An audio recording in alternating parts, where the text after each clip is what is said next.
Your concern is human rights. Mine is human lives. Mahal naming Tatay Digong, Pangulong Rodrigo Roa Duterte, maligayang kaarawan sa iyo. Mula sa aming puso sa lahat ng mga sumusuporta sa iyo, maraming salamat sa mga ginawa mo para sa ating bayan. Yan ay kailanman ay hindi namin malilimutan. Sa panahon mo, naramdaman namin ang tunay na pagbabago. Ipinalasap mo sa amin ang tunay na pagbabago. Binigyan mo kami ng pag-asa na siyang daladala namin ngayon. Pag-asa na minsan lang namin naramdaman sa iyong pamumuno. Kailan may hindi namin malilimutan at yan ay nakatatak na sa aming mga puso. Kung ano man ang kinalalagyan mo ngayon, yan ay dahil sa pagmamahal mo sa amin at sa bayang Pilipino. Hiling namin na mabigyan ka ng mahabang buhay upang patuloy mo kaming magabayan. Hindi lamang ako o iisang tao ang naghahangad na makauwi ka sa bansang sinilangan mo.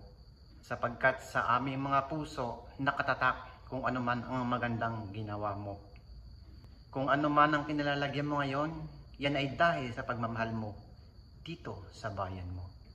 Kaya naman hindi kami lamang ang nagmamahal sa iyo, naririyan na rin ang mga tao sa buong mundo.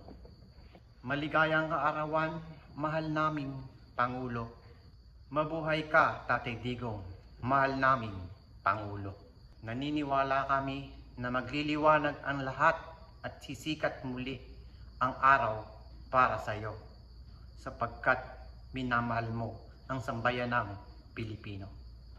Hindi kami nawawala ng pag-asa at kumakapit sa anumang nasimulan mo.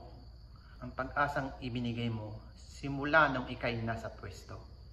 Ito'y hindi lamang isang kwento na narinig namin sa ibang tao, sapagkat kami ay personal ang naramdaman kung ano man ang ipinaranas mo. Katahimikan at pagbabago ng sambayanang Pilipino. Kaya ngayong kaarawan mo, isang taos-pusong pagbati at pagmamahal mula sa sambayanang Pilipino at sa lahat ng taong nagmamahal sa iyo.